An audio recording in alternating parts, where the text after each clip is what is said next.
Hi, Jennifer. Welcome to iLoOP, and I'm really happy that we are here today, and you're going to be talking about something that's quite close to your heart and something you're experiencing now. So before we go into details, I want you to maybe just briefly explain the turning point in your life that is the catalyst for this conversation. Sure. Well, thank you very much for inviting me. It's always great to talk about myself, as most people find, I think. And I think well, I want to talk about the menopause, which is called the change. So it's the whole change, the whole experience that I've been through in the last 5 to 7 years. I think it's and so that's the catalyst for the conversation. Menopause, yes. yeah. A friend of mine recently told me that there are 160 different symptoms of menopause in women, and so I googled it, so that's a lot, and Google said 34. So I'm not sure who's right, but it's fair to say that everybody has a different experience, and I think that's what's a little bit scary and challenging. Yeah, and I think the point you made about every woman's experience is unique, which probably makes it in many ways harder for the medical profession to kind of, I don't want to say take it seriously, but really to know how to help you, because when there's so many symptoms, and sometimes we don't know actually whether what we're experiencing has got anything at all to do with menopause, or if it's just something we're going through circumstantially in our lives. So let's talk about your experience, because I think as you said, each one is unique. So today we're going to talk about you. When did you start to notice that there was something going on that was different? Well, I'm 53 now, and I think it was possibly when I was 47 or 48. I don't know, it creeps up on you, actually. And interestingly, when I first started to notice some things like hot flashes, then I spoke to a doctor. I just happened to be going for some reason, and they were, no, it's far too early. But no, it's not far too early. People can have start having symptoms of menopause. Well, some people, unfortunately, in their 30s, but generally from mid-40s onwards, you're going to have symptoms. But I think maybe a good way for me to describe the whole experience for me is to describe the before as well as the during and the after, because and I'll come to it later, but there is a change, and so there's a sense of loss as well.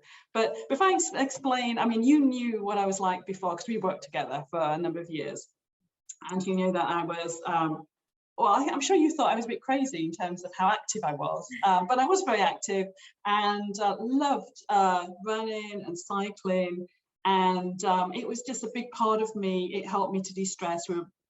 We had a similar role. It was very stressful situations that were, but it really helped to clear my mind. So just as an example, I used to cycle to work Monday, Tuesday, and Thursday, Friday. But on a Tuesday, I didn't cycle home. I used to go straight to a dance class. Then I'd go home public transport, but I'd run in the next day, and it was around 13 kilometers. Cycle home. I didn't think anything of it. Cycle or run at the weekend. Adored it. Ate what I wanted. Had a superb figure. It was wonderful.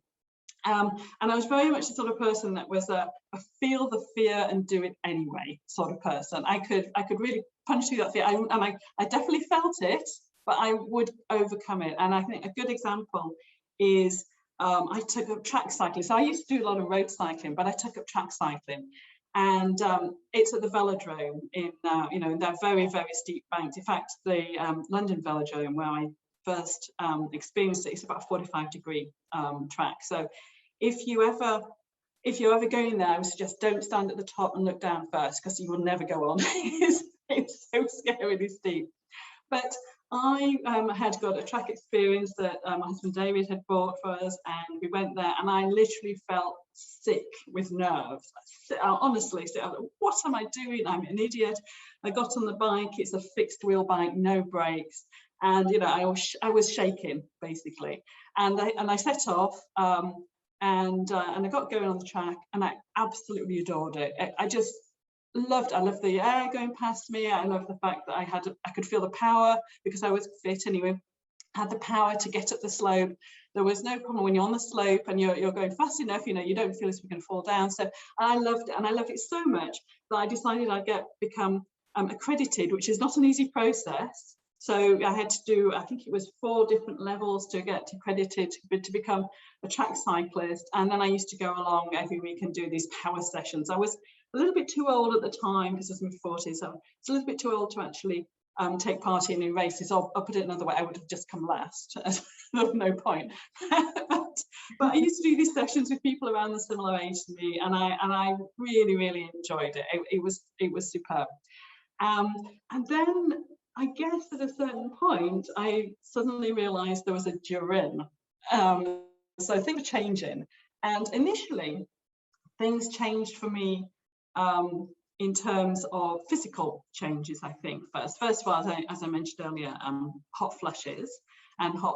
So I had to stop wearing my cute little suits at work, and I ended up wearing little cardigans instead. So much easier to take off, and kept waking up during the night because, you know, it was just hot, and then I was cold, and I was hot and cold, and then you don't have a good night's sleep. But again, I mean, all the exercise I was doing helped me cope with that, because it kind of de-stressed me, etc. So that was fine, and I was coping at first, etc. I know, and etc. But then I guess what I hadn't appreciated, two things for me. I think I would say these are my 2 main symptoms during the during phase. And one was I would describe as something that I feel but was intensified, and another one was something a little bit quite new to me, and I really beat myself up about it. So one is anxiety, which I said I always felt the fear, but I could move through it. And the other one is apathy, just I couldn't be bothered, basically. So what I started to find in terms of anxiety was that I actually couldn't get over the fear of things. And it just, I would go along to my track sessions, and I start to feel really worried about it. So maybe at first I start to get worried on my way there, and then I start to feel worried at the start of the day, because usually in the evening, and then I start to think about it. If it was on a Tuesday, I start to think about it on a Sunday, and then I would have a great session, and then the next day I think, oh yeah, but next time you're going to be really anxious. And oh my goodness, I really beat myself up about this, because come on, you can do this, you can move through it, you feel the fear and do it anyway. And you know, this sort of thing.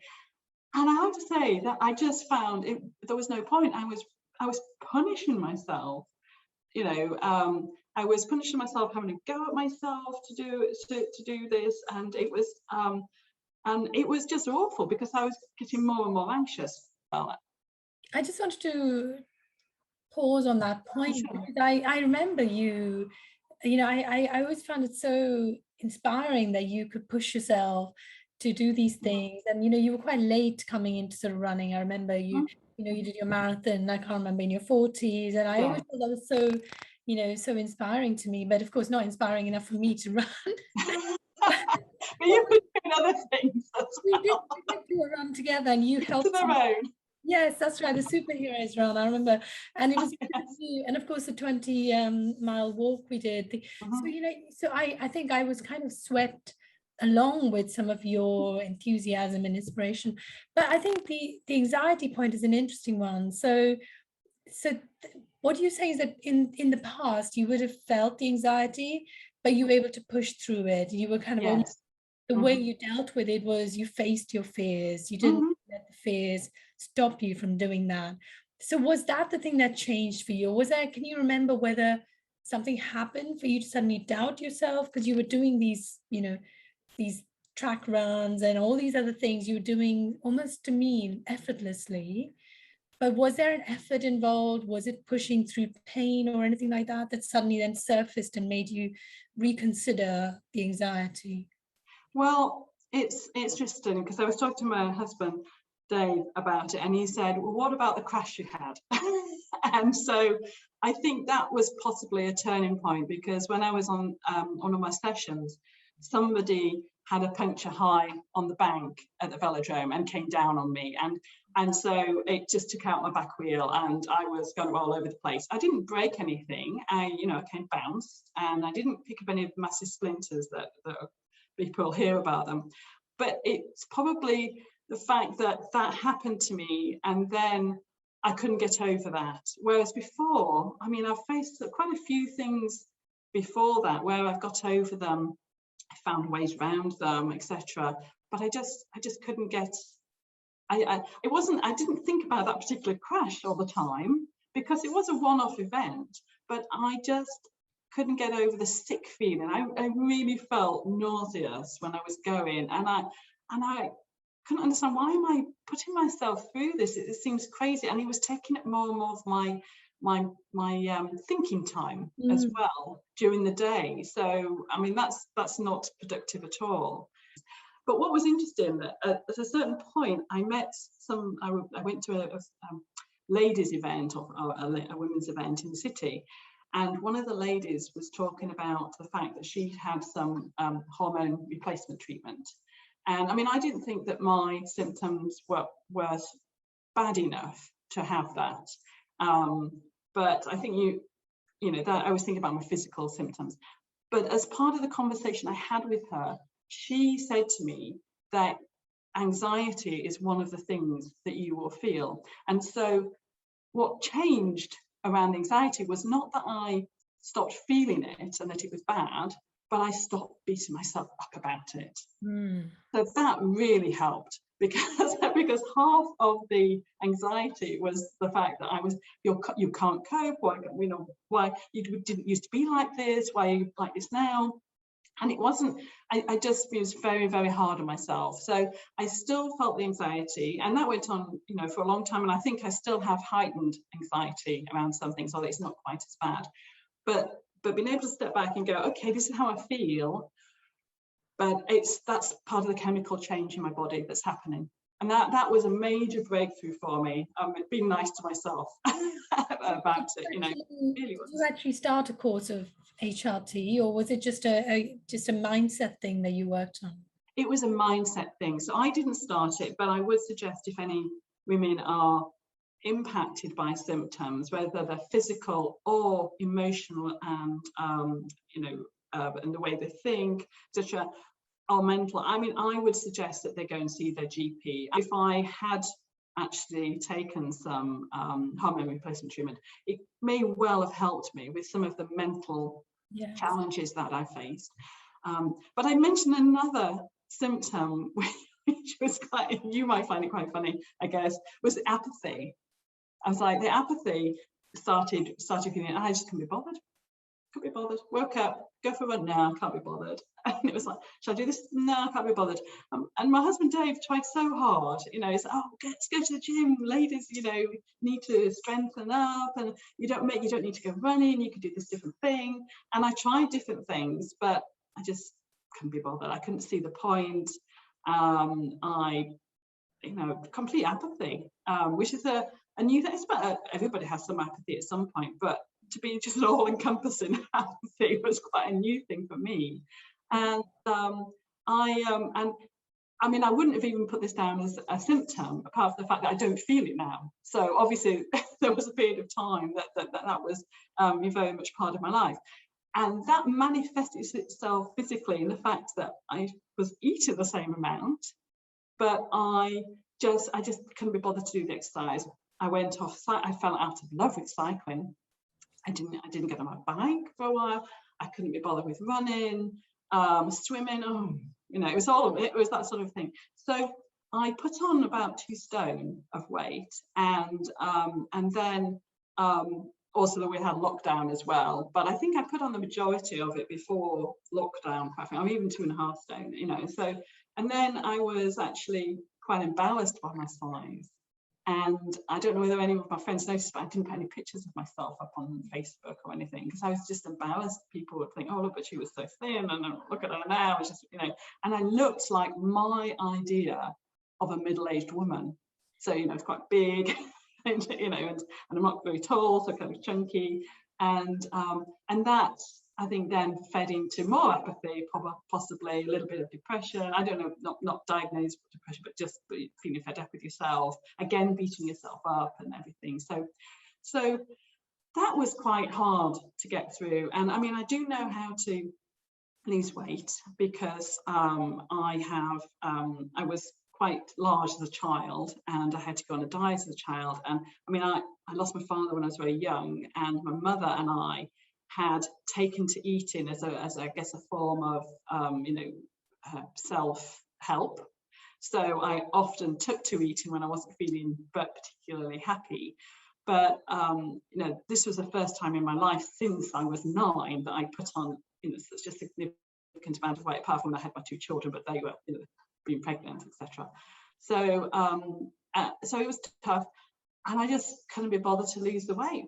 I couldn't be bothered to exercise, didn't really want to eat less, so I was there, and I was so is this how I am going to be? Maybe, so there was a certain amount of, again, beating myself up and everything. And I would say that phase probably stopped maybe a year or so ago, and I started to see what I would say was the change. So I had a before, a during, and then a change. And the change was when I woke up and I wanted to run, and it was that old feeling again. Oh my goodness me! It's like, can I just capture it and put it in a bottle and put the lid on and hold on to it, because it might not happen tomorrow. Like, where did that feeling come from? It was like a little jewel, waking up with that sort of feeling. And because I used to have so much, I get so much out of running in terms of coping with daily stress and everything. So I went for a run, and not surprisingly, I was rubbish because I hadn't run for about 5 years properly.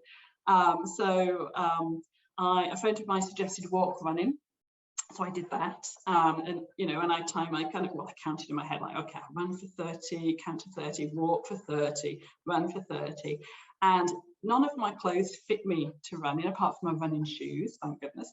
So I had them, and so I borrowed one of my husband's t-shirts, and I wore a little skirt that I had, and like a big elastic band skirt and everything, and I wore that, and I didn't care, and I went out there and I started running again, I will run walking again, and that was very little improvement. I have to say, I didn't lose any weight, but I just started to get some joy out of it again. And then probably about 6 months ago, I thought, about time to lose some weight.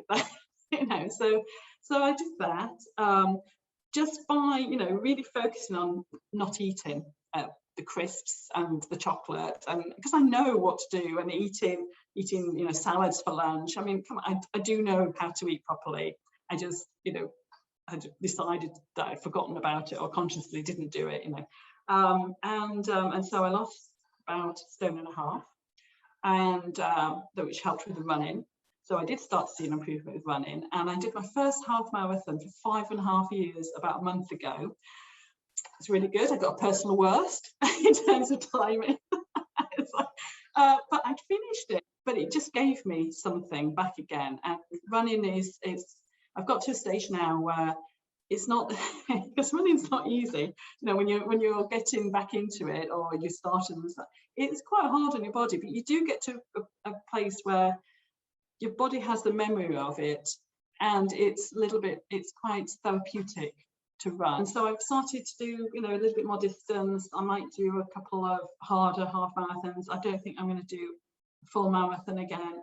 And I'm very much now, it's definitely a change now. I'm not the same as I was before at all. And that's quite a loss, actually, because I liked the person I was before. I loved being so energetic. And it's not that I'm not so energetic now, but I am different than I was, but at least I'm not having, it's not as painful, I think, for my own self-esteem as it was when I was going through the during phase of the menopause. And it would be just really lovely if anybody heard this, any woman heard this and thought, I'm not going to be as hard on myself, and I will move through this. Because that's my experience. It's called the change, so I know that women do go through it. So I know some women do have symptoms for a long time, but but you will get to the other side of it. It's not a short thing though, it's a few years. You've got to find coping mechanisms, and you've got to be kind, and you have to be kinder to yourself than I was, because I wasn't very kind to myself, and I'm trying to be a lot kinder now. And it'd be great if anybody listening that's you know, living with somebody with menopause can recognize that it's that the person that they were with is changing, and sometimes that might be difficult change for them, but they will come out the other side, and it will be the same essence of the person. It'll just be that person in a different way. Yeah. So just maybe kind of summarizing some of the symptoms that you experienced and you talked about today. One is obviously the anxiety that for the longest time you had learned how to cope with it and how to push through it. That resurfaced, and it just occurred to me as you were explaining the trigger for that is whether the previous mishaps you'd had and the issues that you'd faced, they had kind of been still something you could have controlled, or something that you had maybe created. Right. Because this person coming out of nowhere suddenly reminded you how uncertain this world is, and how however much you control your own actions and your responses, that you can never be sure that there isn't something out there that's suddenly going to come out of nowhere and blindside you. And I just wonder whether that played into it a little bit, just reminded you that your anxieties are not just about things you can control, but there's other stuff as well. Yeah. Do you think there was a bit of that? Yes, actually that's a really good point, because I think part of the menopause is the fact that you're losing the ability to have children, and you're going through middle age. Therefore, that means that you've only got half left, if you're lucky. So you've got a sense of your own mortality for the first time as well. And I think particularly younger people don't ever consider that at all. And you think, so things that you were thinking about, oh, I'll do that, and suddenly you realise, well, maybe I'm going to retire soon, or do I want to retire? And I was like, why how much more have I got? How many more years do I have on my mortgage? I think it's things that you've never even considered before. In your 40s, you wouldn't consider that. And so, yes, you definitely have a sense of your own mortality, and I think that's probably why people have midlife crises, quite frankly. You suddenly realise, actually, this doesn't go on forever. And interestingly enough, as I say, most of my daily anxiety is gone now, etc. But I do have those, I would say, small panic attacks like I had when I was on the tube that time with you, and they're often related to things that are outside of my control. If I feel as if I can't see all the information I need to see as well. And so what I've noticed is that although I can do things and I'm getting on with my life, etc., there are more times now that I have little mini anxiety attacks. And I call them mini because I can actually, if I feel it happening, because it's a physical thing, I can feel the anxiety here. I can breathe and I can talk myself out of it. I distract myself. So that it's worse if it happens if I wake up and it happens during the night, but I can distract myself somehow, and that's the way. And I think when I was on the tube with you, I said, Mina, just talk to me, anything, just talk to me, and then, because I will listen to what you're saying, because I just need something to focus myself on, and it just goes away, basically. And it's so that's a good way, and now I know how to cope with that. But it is, I think that is, those sort of little fear attacks, I would say, are related to the fact that things are out of my control, and it's definitely a sense of mortality. I think calling it the change is really, it's very poignant, because there is so much change. At that age, maybe our children are growing up and soon we're going to be empty nesters. Maybe the way our work, fulfilled us is changing. So I think, it all comes together, and I imagine the hormonal changes just accelerate how we feel about it. Given what's happened in the last 5 years, obviously the pandemic has been a huge change. So we need to cut ourselves some slack, that if we've struggled with anxiety, apathy, or whatever it might be, that it is normal, that it's not something to be ashamed of or afraid of. So the other thing that you said, which I think is very interesting, is that, the people around us often, because we ourselves may not know why we're behaving in that way. It's not, it's more, I suppose it's simpler to look back and say, oh, that's, that makes sense. That's probably why I was like that. But when you're going through that, can you talk a little bit about how, your family coped with those changes in you, which, were quite significant? What was it like for them and how did they deal with it? Yes, I think they dealt with it really well. I don't think that I've got two children. One, my daughter is 16 now, and my son is 14. I don't think that they were necessarily aware of it at all. I'm lucky in so much as my daughter her kind of angst around puberty started after I'd gone through the worst of my of my apathy and anxiety, etc. So we didn't clash. We hormonally didn't really clash from that point of view. There were times when I was I think reacted hormonally to things, and I think it's just that basically my husband's great. He just kind of got out of the way. but they were really good in terms of my husband doesn't say things like, oh, you should look at losing weight or anything, and he was really supportive in trying to find new ways to engage me in exercise, and to a certain extent they did help as well. So he got me into Joe Wicks in lockdown, for instance, that sort of thing. So it helped, but it wasn't like a long-term fix, but it kept me going, and it did keep, I think there was a level of fitness going. And he said, oh, I'm going to this swing class, do you want to come along? And quite frankly, it was often the fact I would do things if I had someone else to do. If he was doing them, I would do them if he was doing them, which is interesting because a lot of the exercise I did before I prefer to do by myself, quite frankly. So again, it comes back to that idea that I needed someone with me in case something went wrong. Maybe I don't know. I didn't really analyze it that much, but so I think they were very supportive. I don't know if everybody has that level of support, quite frankly. I think my children were pretty much wrapped up in their own lives. They came and talked to me about their lives, but they weren't that. I don't know how many children are that interested in their parents' lives. I think that's a good thing, quite frankly, as well. Yeah. Because when I was growing up, I had the stress of my mum in so much as she had no one else to talk to for a period of time because my brother was at university. So I was very much drawn into what was stressing her out, because I was the only person that she saw on a daily basis, regularly, and she would talk to me about things. Yeah, that's such a good point. And I think maybe if someone's listening and they don't have that kind of support system, then would you suggest that they reach out and find someone else, like a friend maybe who's also interested in fitness or whatever, to become like buddies, and to kind of have someone who you can go with and who holds you a little bit accountable? Because I think that's what, when you have a personal trainer, that's the benefit of that. But most of us can't afford it, can't afford to have a personal trainer. So that's a really good point. And I completely agree with you. I think I've fallen into that apathy bucket. I've fallen into the stress eating bucket.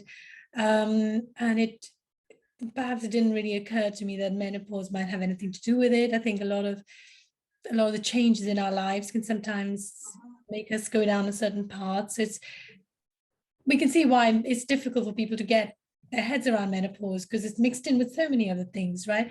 So what can you talk a little bit about what you learned about yourself? Because it's a big change. It's it has emotional manifestations, physical manifestations, but maybe in many ways those are opportunities for us to reflect on how far we've come and where we want to go from here.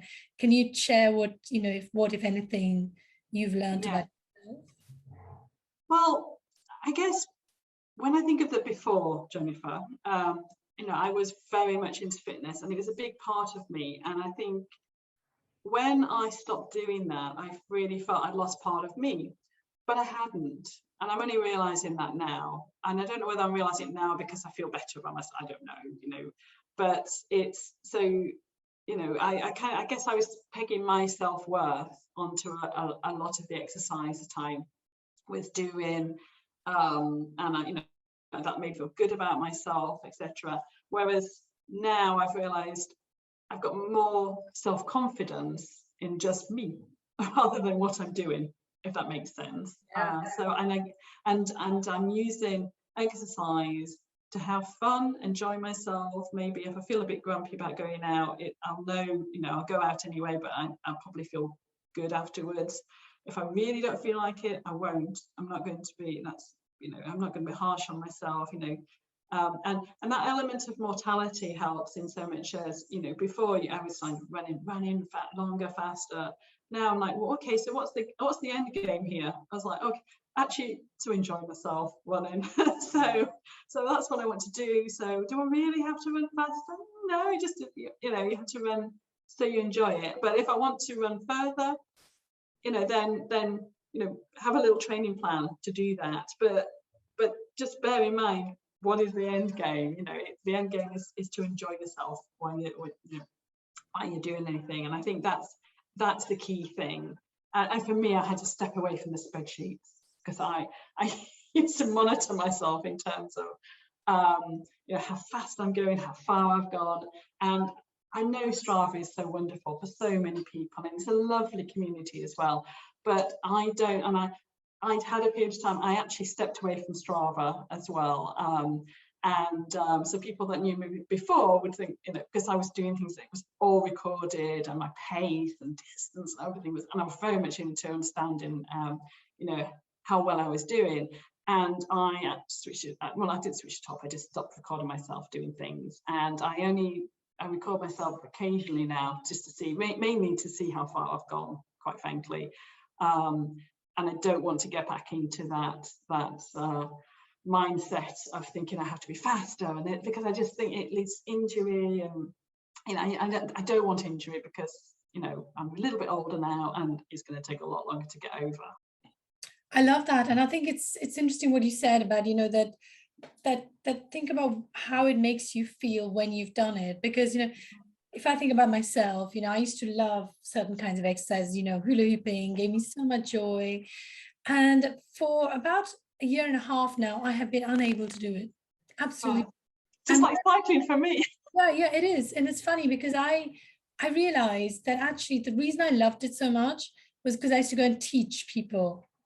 Yeah. And so in a way, it gave me a purpose. And I would go in, I would have a plan, I would make up new choreograph new routines. And it was just the joy of doing it with others. And when the pandemic came and it all stopped, I did it for a while, virtually. I used to do Facebook Lives for my little group. But then after a while, it just wasn't the same because they were not with me. I couldn't see them.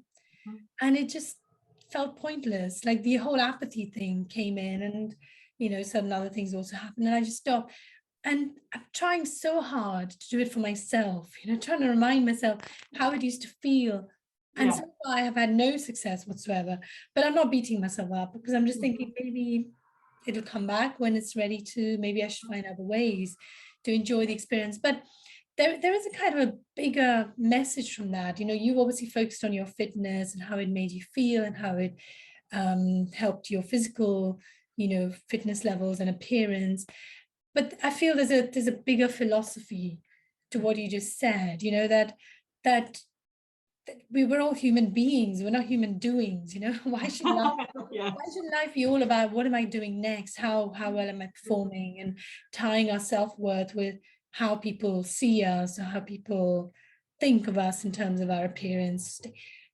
Did you feel that change in attitude about, experiencing the joy of whatever you did, and then feeling that accomplishment became more important for you in other aspects of your life as well, not just fitness? Yeah, that's a really good point. I never thought about that. I love that. We're not human doings, human beings. Yes, I think so. It's very important to me now who I work with. Obviously, I loved working with you, Rahini. It's rather than, you know, who I work for, it's who I work with, you know. So the people that I work with, I'm currently working from home mainly because my head office is a long way off. So I'm meeting virtually, and you know, it's very important that I enjoy working with those people, and you know, we're all very respectful, because you know, I've worked as a fund manager for many years, as you did, and by a certain age, you also, you know, if you've been working for a certain number of years, you come across some people who aren't that nice. You know, so it's very important to you know, to find a community. I mean, because work is a big thing for me, and so it's very important for me to ensure that the people that I see on a daily basis are very supportive, and I enjoy seeing them. You know, I get joy from seeing them, basically. You know, so that's a new thing, and I think that again, it comes down to the being part of things rather than doing. Yes. Other thing, that expression, I'm not a human doing, I'm a human being. I'm going to think about it more now and contemplate where else it is within my life. Yeah, I mean, this has been so interesting, and I'm really grateful that you shared, you know, so many personal experiences about what menopause has been for you, and a sort of bigger message about, you know, change and how to deal with it. So I think I have a couple more questions, and then we can wind this conversation down. You know, everyone has a sort of their own definition of what a fulfilled life means for them. And I guess, you know, when we come to sort of our sort of age and we've experienced change, perhaps we have a more solid idea of what that is. Do you know what it is for you? And do you feel you're close to achieving having a fulfilled life? Well, that's a great question. I'm definitely fulfilled in terms of my family. That's, you know, wonderful, and got a wonderful husband, wonderful children, and we may clash sometimes, but you know, I feel very rich in terms of my family. But ironically, fulfillment to me is change, which is ironic, because I like learning new things. So I love reading non-fiction books on learning new things, etc. I'm trying my hand at some interior design in my house. You know, and that's just the change. I like that constant change. Actually, there's something that, you know, you learn from it. It's having the confidence to make decisions, and they might not be right decisions as well, but go, no, I need to make decisions, because if I don't make those decisions, nothing's going to move ahead, basically. You know, so it's that. I mean, I got into gardening over the last few years as well. A similar thing there. Like, you know, at the end of the day, I think, well, actually, you know, I could just move the plant if it's in the wrong place. You know, find the place to put the plant. you know, basically. So it's being able, you know, for me, a fulfilled life is learning new things, and that I enjoy doing. After, you know, I'm not going to do something I don't enjoy doing, and knowing when to quit as well, and things. I did try ice skating. I tried it for a year. What did you try? Ice skating. I tried it for a year. I'm not a natural. Oh, I tried eventually. No, actually, it's a year now. I should just give it up. It's not going to happen.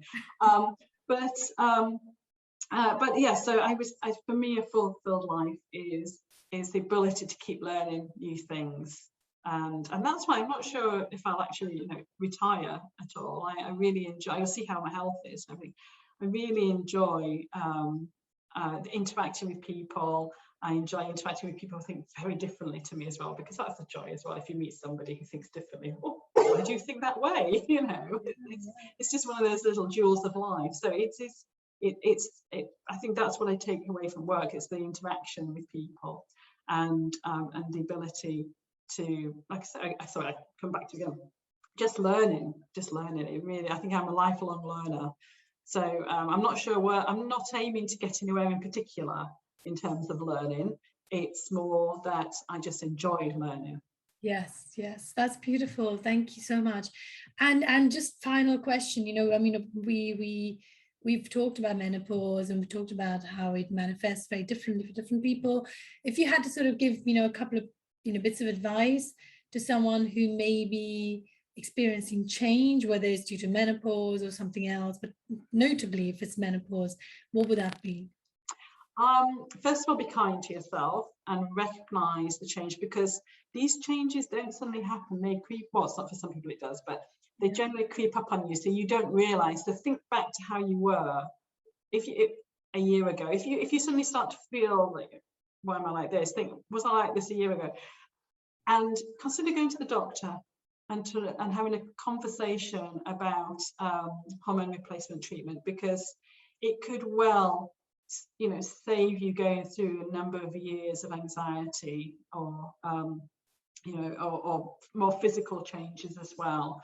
And I know that you know, a certain number of risks were highlighted around hormone replacement treatment, but I think that, you know, those have been shown to be, you know, a certain size relative to the benefits. So I would definitely suggest that somebody go to see the doctor. And I think that as well, if you're feeling low and you can't cope, you know, you should go and see the doctor. That's, you know, everybody's aware of mental health now, and you know, you may be feeling the way you're feeling because you can't talk to anybody else about it as well, and that'll be somebody to talk to.